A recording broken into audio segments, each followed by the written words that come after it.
ಮಾರಮ್ಮ ಜಾತ್ರೆಯಲ್ಲಿ ಎನ್ ದೇವರಹಳ್ಳಿ ಭಗತ್ ಸಿಂಗ್ ಸೇವಾ ಸಂಘ ವತಿಯಿಂದ ಜಾತ್ರೆಗೆ ಆಗಮಿಸಿದ ಭಕ್ತಾದಿಗಳಿಗೆ ಉಚಿತ ಮಜ್ಜಿಗೆ ಮತ್ತು ಪಾನಕ ವಿತರಣೆ ಮಾಡಲಾಯಿತು. ಇದೇ ವೇಳೆ ಗ್ರಾಮದ ಮುಖಂಡ ದಿವಾಕರ್ ರೆಡ್ಡಿ ಮಾತನಾಡಿದರು.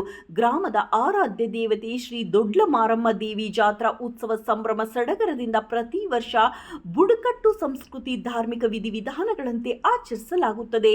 ಗ್ರಾಮದ ಭಗತ್ ಸಿಂಗ್ ಸೇವಾ ಸಮಿತಿ ಜಾತ್ರೆಗೆ ಆಗಮಿಸಿದ ಭಕ್ತಾದಿಗಳಿಗೆ ಉಚಿತ ಮಜ್ಜಿಗೆ ಮತ್ತು ಪಾನಕ ವಿತರಣೆ ಮಾಡುತ್ತಿರುವುದು ಪುಣ್ಯದ ಕೆಲಸ. ಪ್ರತಿಯೊಬ್ಬರೂ ದೇವಿಯ ದರ್ಶನ ಪಡೆಯುವಂತೆ ಮನವಿ ಮಾಡಿದರು. ಜಿಟಿ ಮಹೇಂದ್ರ, ಜಿಟಿ ಸಚಿನ್, ಯೋಗೇಶ್, ಶ್ರೀಧರ್, ಧನಂಜಯ, ಮಂಜುನಾಥ್, ಉಮೇಶ್, ರಾಘವೇಂದ್ರ ಸೇರಿದಂತೆ ಮುಂತಾದವರು ಇದ್ದರು.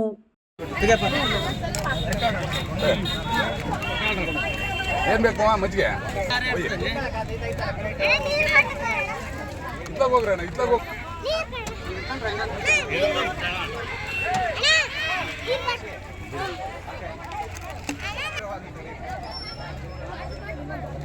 ಭಗತ್ ಸಿಂಗ್ ಸೇವಾ ಸಂಘದಿಂದ ಮಾಡ್ತಾ ಇದ್ದೀವಿ. ಮಜ್ಜಿಗೆ ಪಾನಕ ಪ್ರತಿ ವರ್ಷ ನಾವು ವಿತರಣೆ ಮಾಡ್ತಾ ಇದ್ದೀವಿ. ಬಂದು ಭಕ್ತಾದಿಗಳಿಗೆಲ್ಲ ಮಜ್ಜಿಗೆ ಪಾನಕ ಅನ್ನ ಸಂತರ್ಪಣೆ ಪ್ರತಿ ವರ್ಷವೂ ನಾವು ಹಮ್ಮಿಕೊಂಡಿದ್ದೀವಿ ನಮ್ಮ ಸಂಘದ ವತಿಯಿಂದ. ಇದು ಎನ್ ದೇವರಹಳ್ಳಿ ಗ್ರಾಮದಲ್ಲಿ ನೆಲೆಸಿರುವಂಥ ಆದಿಶಕ್ತಿ ಶ್ರೀ ದೊಡ್ಡಮಾರಿಕಾಂಬ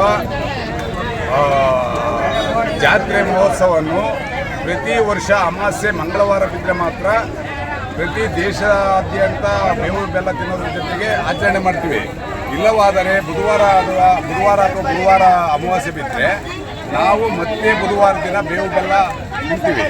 ಆಮೇಲೆ ಈ ಒಂದು ಪ್ರತಿ ವರ್ಷ ಜಾತ್ರೆ ನಡೆಯೋ ಸಂದರ್ಭದಲ್ಲಿ ನಮ್ಮ ಭಗತ್ ಸಿಂಗ್ ಸಂಘ ಅಂತೇಳಿ ನಮ್ಮ ಯುವಕರು ಏನು ಹೊರಗಡೆ ಎಲ್ಲ ಯುವಕರು ಉದ್ಯೋಗ ಅರಿಸಿ ಹೋಗಿದಾರೋ ಅವರೆಲ್ಲ ಫಂಡ್ ಪ್ರತಿ ತಿಂಗಳು ಅಂತೇಳಿ ಕಲೆಕ್ಟ್ ಮಾಡ್ಕೊಂಡು ಪ್ರತಿ ವರ್ಷ ಬರೋಂಥ ಭಕ್ತಾದಿಗಳಿಗೆ ಇಲ್ಲಿ ಒಂದು ಭಗತ್ ಸಿಂಗ್ ಒಂದು ಸಂಘ ಪ್ರತಿ ವರ್ಷ ಊಟ, ಮಜ್ಜಿಗೆ ಮತ್ತು ಪಾನಕ 3 ಪ್ರಸಾದ ರೂಪದಲ್ಲಿ ವಿತರಣೆ ಮಾಡ್ತಾರೆ ಈ ತಾಯಿಯ ಒಂದು ಆಶೀರ್ವಾದದಿಂದ.